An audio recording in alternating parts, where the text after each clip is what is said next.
Welcome back, McFly subscribers. Today we're starting the new Sunfish Fly series with this bully bluegill fly. This is one of my favorite flies to fish warm water, as it can catch most fish species, from bluegills to even large bass. In fact, I've even caught catfish on this fly. Now, I will discuss this fly and its uses later in the video, as I'm sure you want to get started tying right away. But in case you haven't seen this channel before, this is McFly Angler.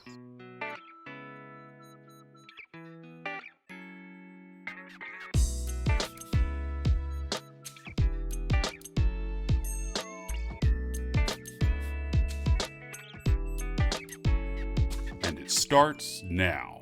Okay, let's get started tying. Place a hook securely in your vise. And for a hook, I'm using Resin's 9231 in size 12. And you need a slightly longer shank hook. And these are perfect being a 2XL shank. Oh, and I like using a down eye. We will also need some .015 size lead wire, and I like putting it in a bobbin holder for easy application. By the way, many of you might wonder if you could use lead-free wire, and I really don't think it's a good choice for this fly. You kind of need the lead for its softness and easy application, and it's slightly heavier as well, which is needed. So you don't have to bulk this up too much to get the same weight. So go ahead and try the lead-free, especially if you're fishing a river that bans lead, but I highly recommend the lead for this particular fly if you can use it. Okay, let's start the lead towards the back of the hook shank, and we will make 10 wraps up the hook. Then push the lead together to remove any spacing, and now we will start wrapping the lead back up on top of the previous wraps of lead, making about 8 to 9 more wraps. Now this can be a bit tricky as the lead wants to spin on the hook, so just do your best to stuff at least 8 or 9 more wraps in there. Then break off the lead and push it all together, trying to make a tight ball. We also want this positioned towards the back of the hook like so. Next, we need some thread, and today I'm using Viva 6/0 in light olive. Start your thread up by the hook eye and snip or snap off the waist. Then bring your thread down to the wire bump and make a few wraps in front of it, forming a thread dam to hold it into place. Now you can jump over the bump and make a few wraps behind it also to keep it into place. Work your way back up through the lead wraps, which will help keep them all together. And then let's smooth out this transition between the lead and the hook shank. This is very important, or you will not be able to wrap the chenille on correctly at a later step. Okay, when the transition is smoothed out, then bring your thread back down behind the lead. Okay, now we need some chenille. And I highly recommend the Ultra Chenille in micro size, and today I'm using olive. But you can use whatever color you want. Snip off a piece about this long, which will tie you about 4 to 5 of these flies. Start this behind the lead by tying in just the tip of the chenille. Make sure this is tied in very tight so it will not pull out. Now you can see how tying the chenille in behind the lead actually smoothed out that transition to the lead. So there is no need to make a ton of wraps to bulk up that area. Okay, let's bring our thread up through the lead wraps one more time and then make a few more wraps to really smooth out that transition. Then end with your thread an eye length or two shy of the hook eye. And I highly recommend you add a dot of super glue back by the lead wraps. This will help keep everything together and the chenille from separating after fish strikes, which could expose the lead. Okay, now let's start wrapping the chenille on the hook shank with touching wraps. Now the first wrap is a bit difficult, so I place my finger there to keep it from jumping back. And you also want these wraps to be very tight. So every couple wraps, make sure you support the hook and then tighten the wraps like so. Keep wrapping up the hook shank until you reach the thread. And at that last wrap, please tighten the chenille once again. Then you can capture the chenille with a few wraps over it and in front.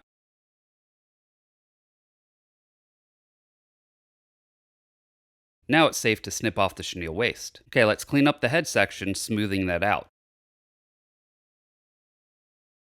Now we need some round rubber legs. And I really like these centipede legs for this since they're speckled. And make sure you're using the medium size for a fly tied on size 14 hook or larger. Snip one leg off the hank and fold it in half so the tips are aligned. Then we'll tie this in on top of the hook, right in the center of the doubled over leg. Start the wrap slightly behind the hook eye and wrap back up a few wraps. Now we will split the legs like so, making sure that there is a gap between them. Also, it's a good idea to make sure the legs are even, so tug on them until you're happy with the positioning. Tie back a bit more until you almost reach the back of the thread head, and then pull the forward-facing loop rearward between the rear legs and tie them in with a couple tight wraps. Now you're going to want to adjust the legs, making sure none overlap another, and you want them even on top. Then when they're even, start building up the head with some thread wraps, and do your best to cover the leg bump. Now the bump will always have a small section sticking out from the front, but I think it looks like two little eyes, so I usually leave it. Then I bring the thread back up to the legs, and I tie back a bit more to make sure the legs start basically right where the chenille ends. And then we can whip finish the fly from back to front, which will create a more even looking head.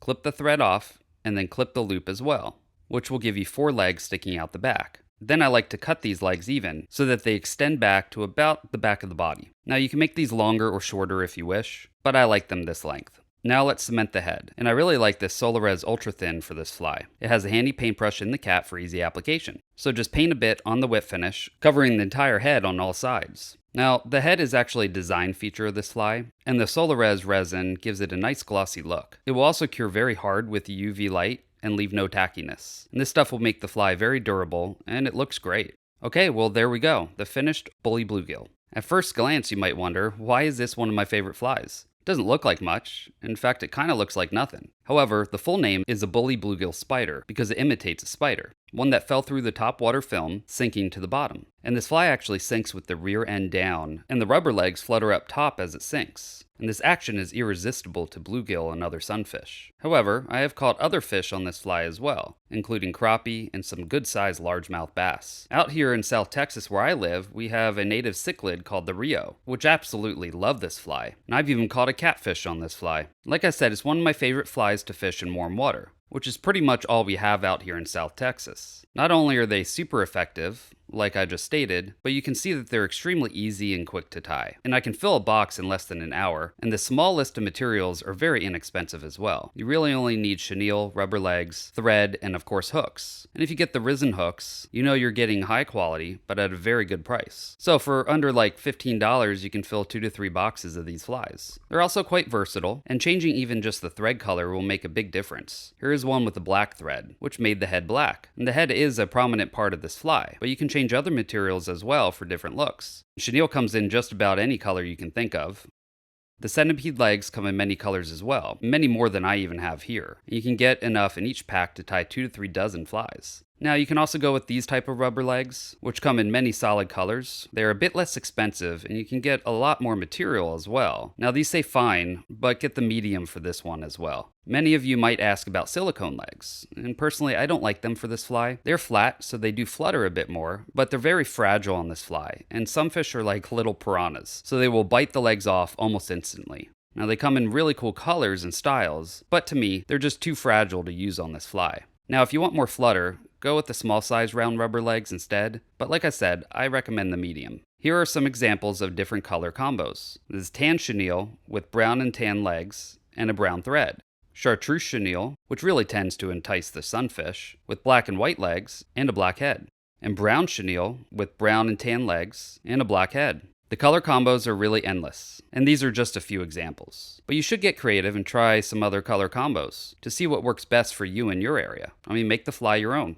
Now, if you have given this fly a try in the past, let me know in the comments section of the video. And if you haven't, I highly recommend giving it a try. It will be one of the easiest flies you will ever tie, and it will catch just about any warm water species you can imagine. Okay, well I'm starting off this new box here with this month's panfish fly series. As many of you already know, for 2025, I am doing a new series every month. For instance, last month, I tied up some of my favorite small streamers. Started that series off with a simple rabbit fur leech, and then did the very popular woolly bugger. The following week, I tied up one of my favorite streamers for you all, the slump buster, and I finished off that series last week with the elegant and traditional looking Matuka streamer. If you're interested in watching any of those tutorial videos, I will link to that series at the end of this video in the description section. Now I will continue this month's series next Thursday with the foam beetle, and this fly is known to be a sunfish catching machine, yet they're rather easy to tie. So make sure you're subscribed and hit that bell notification so you don't miss any future videos like this foam beetle. Also, please check out my fly boxes I sell on Amazon with free shipping. They are waterproof and thin enough to fit in most shirt pockets. Or you can fit multiple in a chest pack and organize your boxes by fly type, like this panfish fly box. Even though they are very thin, there's still enough room to hold small to medium-sized flies, without compressing the materials. The silicone back is self-healing as well, so even if you do miss the pre-made slots to hold your flies and poke the silicone, it won't get all beat up like those foam back boxes. I will link to my Amazon storefront below in the description section of this video if you're interested. Also, don't forget to check out my sponsor Resin Fly. They made the hooks I use today, but they also make some of the best fly rods and reels for the money I have ever used. Best off, they're offering you all a discount. So if you're in the market for a new rod or a bunch of hooks or beads, go to www.resinfly.com and type in McFly at checkout and they'll give you 15% off of your first order with them. Thank you so much for watching. If you like this video, please do me a favor and click the like button, as it will help the YouTube algorithm to get my videos out to more people. Also, please share my videos with your fishing friends, and I will see you on the next video. Now you go catch some fish.